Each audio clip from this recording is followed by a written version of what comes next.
Hello friends, welcome to ChillatIndianstyle. இன்னைக்கு டேஸ்டியா நல்ல ஸ்மோக்கி ஃப்ளேவரோட காலிஃப்ளவர் தம் பிரியாணி பண்ண போறோம். இன்னைக்கு நாம காலிஃப்ளவரை ஃப்ரை பண்ணி பிரியாணி பண்ண போறோம். இது நீங்க அப்படியே ஸ்ட்ரைட்டாவும் சேர்த்து பண்ணலாம், டேஸ்டா இருக்கும். இது செய்ய தேவையான பொருட்கள்: காலிஃப்ளவர் 1, மைதா 2 ஸ்பூன், அரிசி மாவு 3 ஸ்பூன், கார்ன்ஃப்ளவர் 3 ஸ்பூன், மிளகாய் பொடி 1 ஸ்பூன், இஞ்சி பூண்டு பேஸ்ட் 1 ஸ்பூன், மிளகு பொடி 1 ஸ்பூன், தயிர் 3 ஸ்பூன், தனியா பொடி 1/2 ஸ்பூன், மிளகாய் பேஸ்ட் 1 ஸ்பூன், இது ஆப்ஷனல் தான், கரம் மசாலா 1 ஸ்பூன், ஜீரக பொடி 1 ஸ்பூன், லெமன் ஜூஸ் 1 ஸ்பூன், எண்ணெய், உப்பு தேவையான அளவு. முதல்ல காலிஃப்ளவரை கட் பண்ணிட்டு க்ளீன் பண்ணிக்கலாம். அகலமான பாத்திரத்தில் சூடான தண்ணி, தேவையான அளவு உப்பு, நம்ம கட் பண்ணி வச்சிருக்கிற காலிஃப்ளவர் எல்லாம் சேர்த்து நல்லா கலந்து விடுங்க.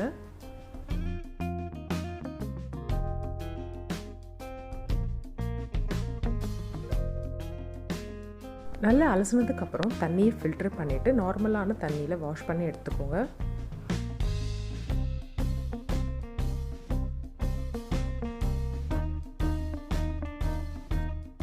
காலிஃப்ளவர் ரெடி ஆயிடுச்சு. இப்போ மசாலா ரெடி பண்ணலாம்.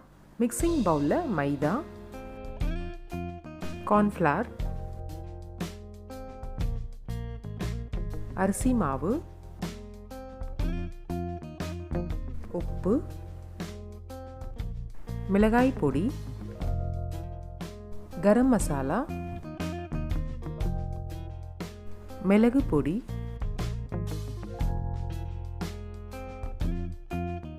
தயிர்,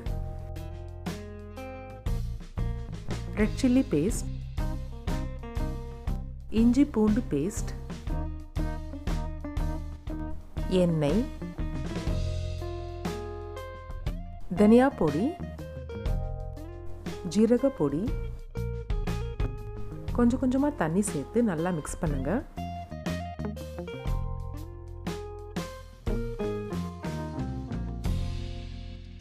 இந்த அளவுக்கு மிக்ஸ் பண்ணால் போதும். இது கூட காலிஃப்ளவர் சேர்த்து நல்லா கலந்து விடுங்க.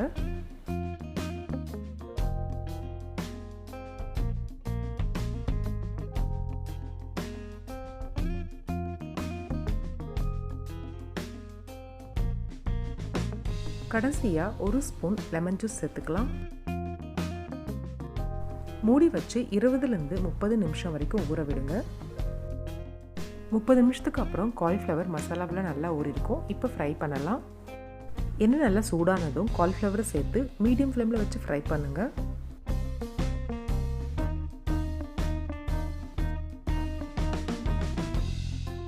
ரெண்டு பக்கமும் நல்லா திருப்பி விட்டு ஃப்ரை பண்ணுங்க.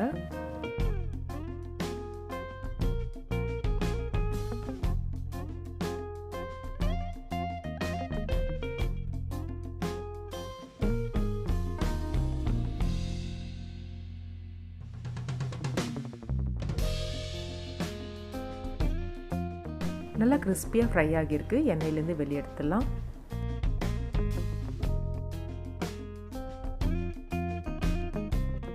இதே மாதிரி எல்லா காலிஃப்ளவரும் மீடியம் ஃப்ளேமில் வச்சு ஃப்ரை பண்ணுங்கள். அப்போ தான் கலர் மாறாமல் தீயாமல் நல்லா கிறிஸ்பியாக வரும்.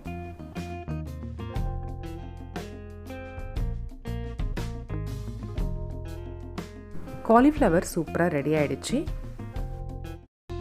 பிரியாணி பண்ண தேவையான பொருட்கள்: பாஸ்மதி அரிசி 1/2 கிலோ, பிரியாணி மசாலா பொருட்கள்: ஏலக்காய் பொடி 1/2 ஸ்பூன், வெங்காயம் 4, தக்காளி 3, பச்சை மிளகாய் 6, இஞ்சி பூண்டு பேஸ்ட் 2 ஸ்பூன், மிளகாய் பொடி 2 spoon, garam masala 1 spoon, biryani masala 1 spoon, எண்ணெய் 4 ஸ்பூன், நெய் 2 ஸ்பூன், தயிர் 2 ஸ்பூன், லெமன் ஜூஸ் 2 ஸ்பூன், புதினா, கொத்தமல்லி, உப்பு தேவையான அளவு. முதல்ல ஒரு பாத்திரத்தில் தண்ணி நல்லா கொதிக்க விட்டு பாஸ்மதி அரிசியை 20 நிமிஷம் ஊற வச்சு நல்லா வாஷ் பண்ணி சேர்த்துக்கோங்க. இது கூட உப்பு, நெய் இல்லைன்னா எண்ணெய் 1 ஸ்பூன், புதினா,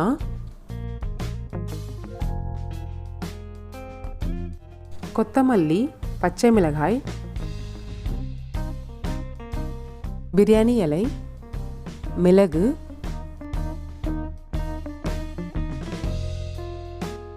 லவங்கம், நட்சத்திர சோம்பு,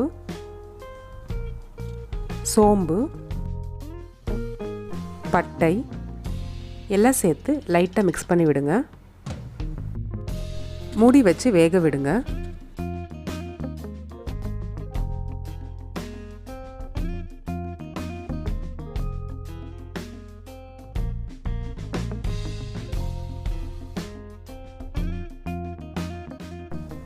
அரிசி 80% வெந்தால் போதும். இந்த அளவுக்கு தண்ணியை வடிகட்டிட்டு ஒரு அகலமான பாத்திரத்தில் போட்டு வச்சுருங்க. அப்போ தான் அரிசி உடையாமல் இருக்கும். இப்போ பிரியாணி பண்ணலாம். பேன் சூடு பண்ணி எண்ணெய், நெய், பிரியாணி இலை, ஜீரகம், சோம்பு, ஏலக்காய், நட்சத்திர சோம்பு, லவங்கம், பட்டை, பச்சை மிளகாய் லைட்டாக வதக்கிட்டு வெங்காயம் சேர்த்து மிக்ஸ் பண்ணி விடுங்க. வெங்காயம் நல்லா வதங்கினா தான் பிரியாணி டேஸ்ட்டாக வரும். நல்லா வதக்கி விடுங்க.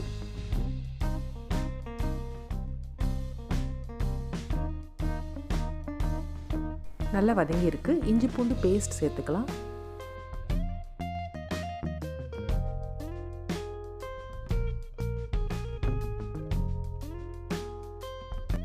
தக்காளி சேர்த்து நல்லா கலந்து விடுங்க.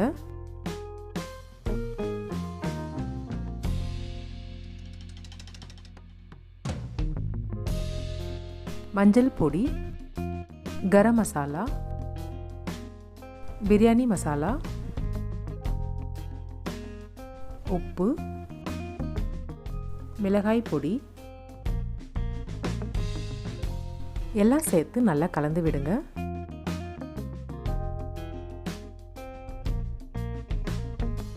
தயிர்,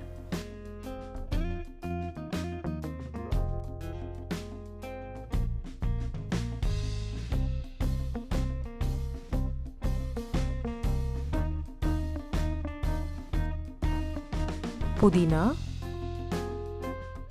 கொத்தமல்லி சேர்த்து மிக்ஸ் பண்ணி விடுங்க.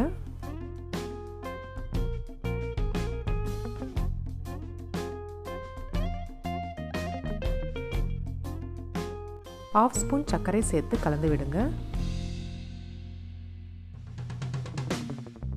கிரேவி ரெடி ஆயிடுச்சு. இதில் இருந்து கொஞ்சமாக கிரேவி எடுத்து வச்சுக்கலாம் தம் பண்ணுறதுக்கு.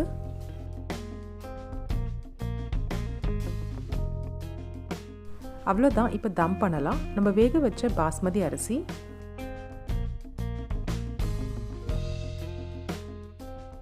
கரெக்டாக லெவல் பண்ணதுக்கப்புறம் நம்ம ஃப்ரை பண்ணி வச்சுருக்கிற காலிஃப்ளவர் பக்கோடா,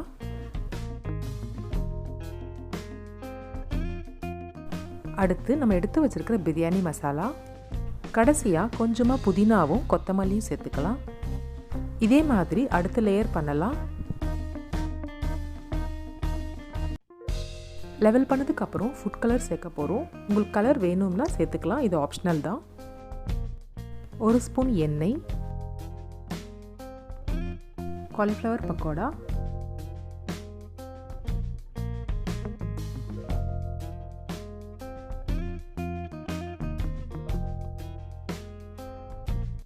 புதினா, கொத்தமல்லி, ஸ்மோக்கி ஃப்ளேவருக்காக கொஞ்சமாக கறித்துண்டை நல்லா சூடு பண்ணிக்கலாம். கடைசியாக 1 ஸ்பூன் லெமன் ஜூஸ், நடுவில் நம்ம சூடு பண்ண கறித்துண்டு, கொஞ்சமாக நெய் விட்டு மூடி வச்சுருங்க.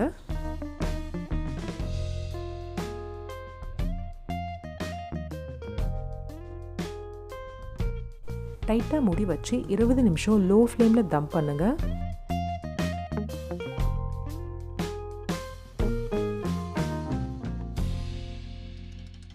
20 நிமிஷம் ஆயிடுச்சு. ஓப்பன் பண்ணலாம்.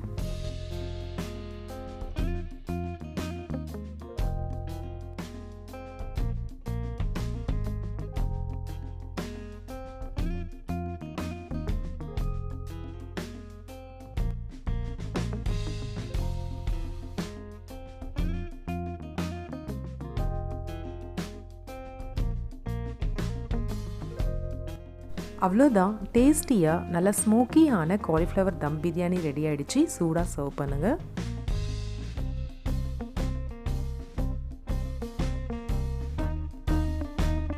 இந்த சூப்பரான தம் பிரியாணியை நீங்களும் ட்ரை பண்ணி பாருங்கள். எப்படி இருந்ததுன்னு கமெண்ட்டில் சொல்லுங்கள். மறக்காமல் சில்லட் இந்தியன் ஸ்டைலுக்கு சப்ஸ்கிரைப் பண்ணுங்கள். தேங்க்ஸ் ஃபார் வாட்சிங்.